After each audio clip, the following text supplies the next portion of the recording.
Statement from Labour Party by Dr. Yunusa Tanko, Chief Spokesperson for the Obi-Datti Media. I have called you this afternoon to bring to your notice some unbecoming and vexatious attitude in the public space that is, unfortunately, dragging some media houses along. Some political hirelings, buccaneers indulging in menial work of character assassination have lately been let loose dubiously, ostensibly to soil the name of our presidential candidate, Peter Obi. At the forefront of these malicious hatchet jobbers is Dr. Abayomi Arabambi, who dubiously continues even to identify himself as a member and Publicity Secretary of Labour Party when he knows he is not a member of the party. After a series of judgments from the Supreme Court of Nigeria concerning the Labour Party, everything about fictionalization and crisis in the party was laid to rest.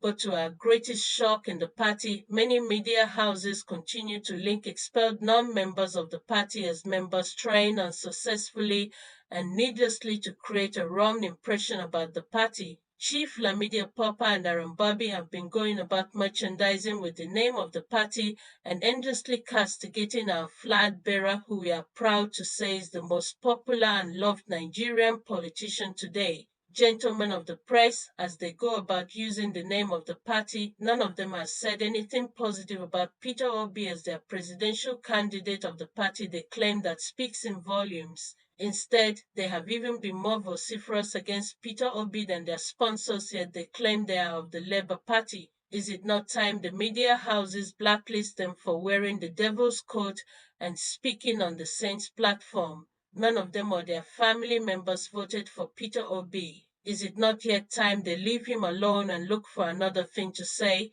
Peter Obi, in his capacity as the Labour Party standard bearer, had a press conference and innocuously advised the embattled President Bola Ahmed Tinubu to rest the certificate gate around him and save the country further embarrassment by reintroducing himself and putting records straight. A simple patriotic advisory that was informed by belief in anything that is connected to national development, but their hirelings, freebooters, and lawless adventurers prefer to insult our candidate with his fabrications. In one of his pieces of fiction, they claimed that Obi was impersonating his dead most senior brother, a farce, a slapstick comedy from hell. Obi's most senior brother is alive. One of his senior brothers who died was in the University of Nigeria, Nsukka, UNN, years ahead of Obi, and read computer science while Obi read philosophy. Arabambi also claims as his shadow chases him that Obi is after his life.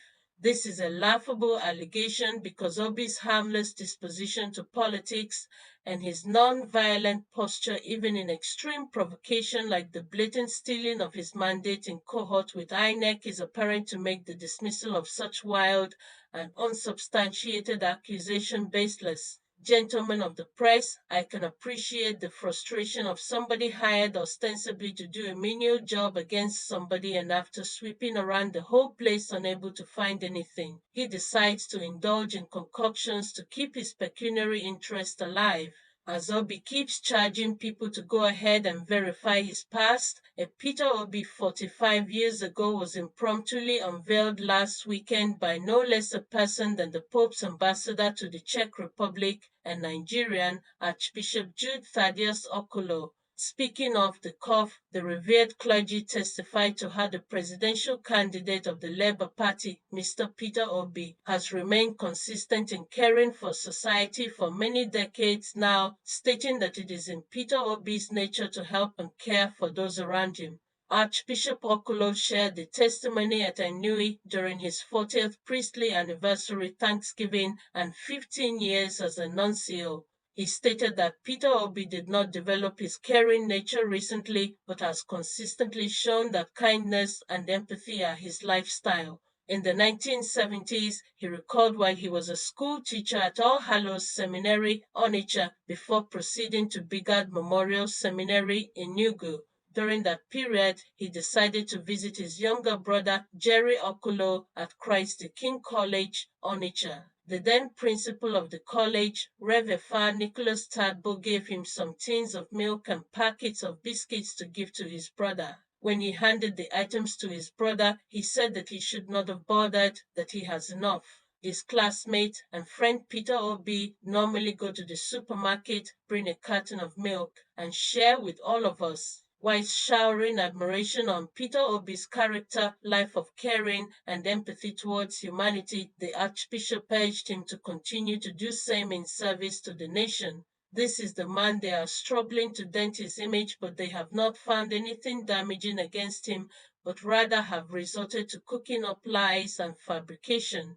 The National Publicity Secretary of the Labour Party is by my side here. You all know him as Obira Ifo, our Acting Publicity Secretary. I am therefore by this press conference in our National Party headquarters urging the public and particularly the media houses to treat this person as Labour Party impersonators, which they are. Signed, Dr. Tanko Yunusa, Chief Spokesman of Obi-Datti campaign. So that was the response by Labour Party to the recent allegations by Arabambi. In a time where political discourse is often marred by misinformation and character assassination, the Labour Party's recent statement serves as a clarion call for responsible journalism and political integrity. Dr. Yunusa Tanko, the chief spokesperson for the Obi-Datti Media, articulates the party's concerns over the malicious attempts to tarnish the reputation of their presidential candidate, Peter Obi.